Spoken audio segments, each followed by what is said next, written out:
ఆకాశవాణి ప్రాంతీయ వార్తలు చదువుతున్నది మొక్కపాటి లక్ష్మీనాగమాధురి. ముఖ్యాంశాలు. సార్వత్రిక ఎన్నికల నేపథ్యంలో కేంద్ర ఎన్నికల సంఘం ఆంధ్రప్రదేశ్కు 3 ప్రత్యేక పరిశీలకులను నియమించినట్లు రాష్ట్ర ఎన్నికల ప్రధానాధికారి ముఖేష్ కుమార్ మీనా తెలిపారు. ఆంధ్రప్రదేశ్లో ప్రజలు తాగునీటికి ఇబ్బందులు ఎదుర్కోకుండా అవసరమైన చర్యలు తీసుకోవాలని ప్రభుత్వ ప్రధాన కార్యదర్శి కెఎస్ జవహర్ రెడ్డి అధికారులను ఆదేశించారు.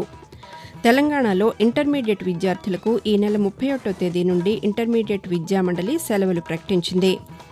గుడ్ ఫ్రైడేను క్రైస్తవులు ఈరోజు భక్తి శ్రద్దలతో జరుపుకుంటున్నారు. ఉభయ తెలుగు రాష్ట్రాల్లో రాబోయే 2-3 రోజుల్లోనూ వడగాలుల తీవ్రత, ఉష్ణోగ్రత మరింత పెరిగే అవకాశం ఉందని వాతావరణ శాఖ సూచించింది. వార్తల వివరాలు. సార్వత్రిక ఎన్నికల నేపథ్యంలో కేంద్ర ఎన్నికల సంఘం ఆంధ్రప్రదేశ్కు 3 ప్రత్యేక పరిశీలకులను నియమించినట్లు రాష్ట్ర ఎన్నికల ప్రధానాధికారి ముఖేష్ కుమార్ మీనా తెలిపారు. విశ్రాంత ఐఏఎస్ అధికారి రామ్మోహన్ మిశ్రాను ప్రత్యేక సాధారణ పరిశీలకులుగాను, విశ్రాంత ఐపీఎస్ అధికారి దీపక్ మిశ్రాను ప్రత్యేక పోలీస్ పరిశీలకులుగాను, విశ్రాంత ఐఆర్ఎస్ అధికారి నీనా నిగమ్ను ప్రత్యేక వ్యయ పరిశీలకులుగా నియమించినట్లు ఆయన తెలిపారు. వీరు వచ్చే వారం నుండి రాష్ట్రంలో పర్యటించి ఎన్నికల నిర్వహణకు రాష్ట్రంలో చేస్తున్న ముందస్తు ఏర్పాట్లను పరిశీలిస్తారని ముఖేష్ కుమార్ మీనా తెలియజేశారు. ఆంధ్రప్రదేశ్ వ్యాప్తంగా గ్రామీణ, పట్టణ ప్రాంతాల్లో తాగునీటికి ప్రజలు ఇబ్బందులు ఎదుర్కోకుండా అవసరమైన చర్యలు తీసుకోవాలని ప్రభుత్వ ప్రధాన కార్యదర్శి కెఎస్ జవహర్ రెడ్డి సంబంధిత విభాగాల అధికారులను ఆదేశించారు.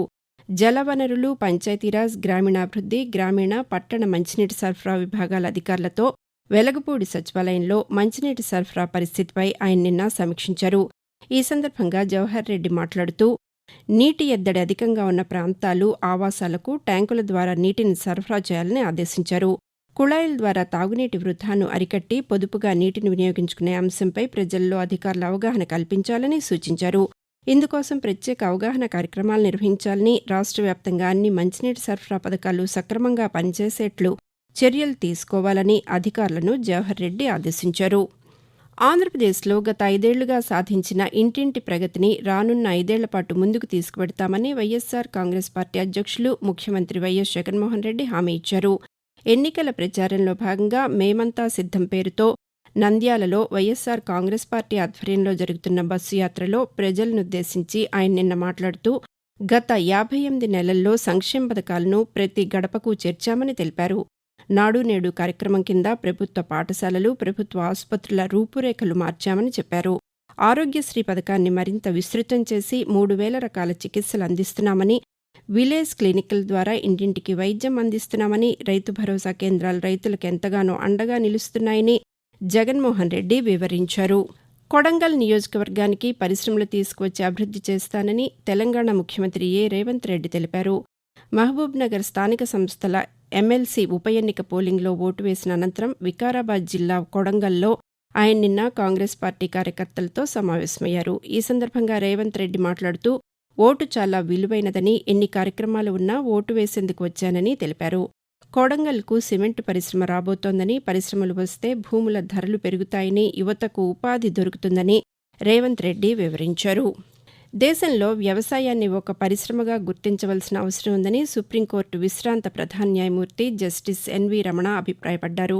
ఆంధ్రప్రదేశ్లోని కృష్ణా జిల్లా వీరవల్లిలో ఆయన నిన్న ఒక కార్యక్రమంలో పాల్గొన్న సందర్భంగా పాల సంఘాల ప్రతినిధులు, రైతులతో నిర్వహించిన సమావేశంలో మాట్లాడుతూ, ప్రస్తుత పరిస్థితుల్లో రైతులు, రైతు కూలీల వంటి వర్గాలకు న్యాయం జరగాలంటే వారికి న్యాయ వ్యవస్థతో సహా వివిధ శాఖల్లో ప్రత్యేక రిజర్వేషన్లు కల్పించాల్సిన అవసరం ఉందని అన్నారు. వ్యవసాయ రంగానికి చట్ట ప్రకారం అవసరమైన రక్షణ కల్పించాలని జస్టిస్ ఎన్వి రమణ అభిప్రాయం వ్యక్తం చేశారు.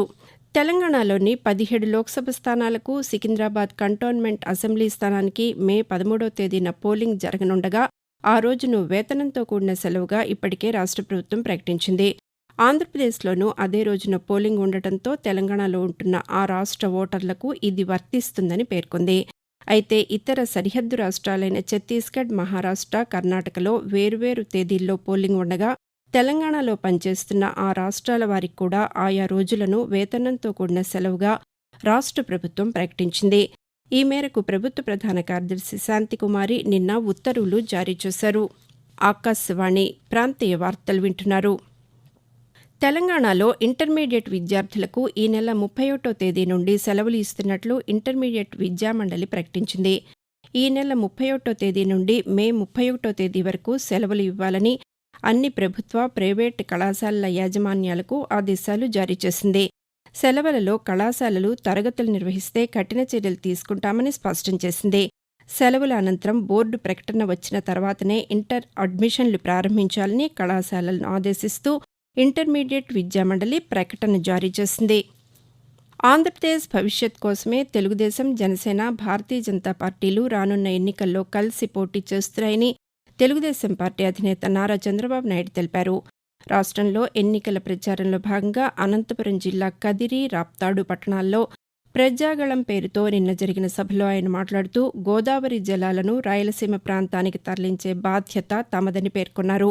రాయలసీమ ప్రాంతంలోని అన్ని లోక్సభ, శాసనసభ స్థానాల్లో కూటమి అభ్యర్థులను గెలిపించాలని కోరారు. ఆంధ్రప్రదేశ్ రాష్ట్రాన్ని సస్యశ్యామలం చేసే పోలవరం ప్రాజెక్టును రాష్ట్ర ప్రభుత్వం పూర్తి చేయడంలో విఫలమైందని, నిరుద్యోగులకు జాబ్ క్యాలెండర్ ప్రకటించలేదని, అనేక రకాల సమస్యలను ఎదుర్కొంటున్న రాష్ట్రాన్ని సరైన మార్గంలో నడిపించేందుకు కూటమి అభ్యర్థులనే ఎన్నికల్లో గెలిపించాలని చంద్రబాబు నాయుడు విజ్ఞప్తి చేశారు. ప్రపంచవ్యాప్తంగా గుడ్ ఫ్రైడేను క్రైస్తవులు ఈరోజు భక్తి శ్రద్ధలతో జరుపుకుంటున్నారు. మానవాళి పాప పరిహారార్థం యేసుక్రీస్తు తన జీవితాన్ని ధారపోశారు. శిలువపై ప్రాణత్యాగం చేశారు. యేసుక్రీస్తు త్యాగానికి ప్రతీకగా శిలువపై ప్రాణాలను అర్పించిన ఈ రోజును ప్రపంచవ్యాప్తంగా గుడ్ ఫ్రైడేగా జరుపుకుంటున్నారు.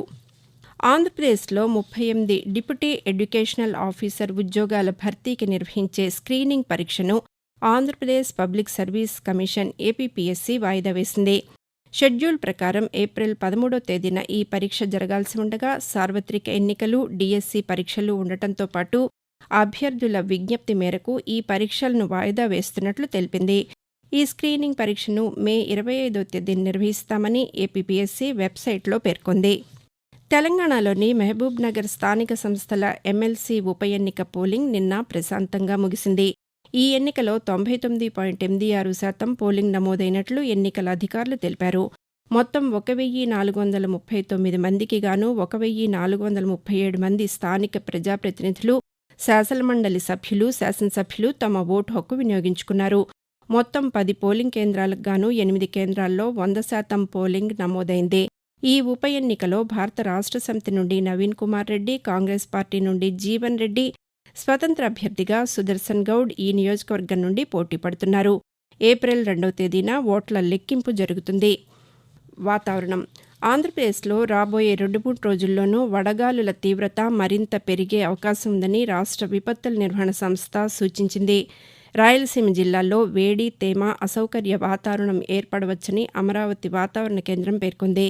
మరోవైపు ఉత్తర కోస్తా, రాయలసీమ ప్రాంతాల్లోని 31 మండలాల్లో నిన్న వడగాలులు వీచాయి.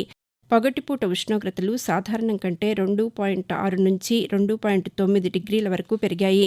నంద్యాలలో నిన్న 42 డిగ్రీల గరిష్ట ఉష్ణోగ్రత నమోదైంది. మరొకవైపు తెలంగాణలో నేటి నుంచి 5 రోజుల పాటు ఉష్ణోగ్రతలు భారీగా పెరుగుతాయని హైదరాబాద్లోని భారత వాతావరణ కేంద్రం తెలిపింది. 7 జిల్లాలకు ఆరెంజ్ అలర్ట్ జారీ చేసింది. ప్రజలు అవసరమైతేనే బయటికి రావాలని, అప్రమత్తంగా ఉండాలని వాతావరణ శాఖ సూచించింది. నిన్న నిర్మల్ జిల్లా దస్తూరాబాద్లో అత్యధికంగా 43.1 డిగ్రీల గరిష్ట ఉష్ణోగ్రత నమోదైంది. ఆకాశవాణి ప్రాంతీయ వార్తలు ముగించే ముందు ముఖ్యాంశాలు మరొకసారి. సార్వత్రిక ఎన్నికల నేపథ్యంలో కేంద్ర ఎన్నికల సంఘం ఆంధ్రప్రదేశ్కు 3 ప్రత్యేక పరిశీలకులను నియమించినట్లు రాష్ట్ర ఎన్నికల ప్రధానాధికారి ముఖేష్ కుమార్ మీనా తెలిపారు. ఆంధ్రప్రదేశ్లో ప్రజలు తాగునీటికి ఇబ్బందులు ఎదుర్కోకుండా అవసరమైన చర్యలు తీసుకోవాలని ప్రభుత్వ ప్రధాన కార్యదర్శి కేఎస్ జవహర్ రెడ్డి అధికారులను ఆదేశించారు. తెలంగాణలో ఇంటర్మీడియట్ విద్యార్థులకు ఈ నెల 31వ తేదీ నుండి ఇంటర్మీడియట్ విద్యామండలి సెలవులు ప్రకటించింది. గుడ్ ఫ్రైడేను క్రైస్తవులు ఈరోజు భక్తి శ్రద్ధలతో జరుపుకుంటున్నారు. ఉభయ తెలుగు రాష్ట్రాల్లో రాబోయే 2-3 రోజుల్లోనూ వడగాలుల తీవ్రత, ఉష్ణోగ్రత మరింత పెరిగే అవకాశం ఉందని వాతావరణ శాఖ సూచించింది. ఆకాశవాణి ప్రాంతీయ వార్తలు ఇంతటితో సమాప్తం.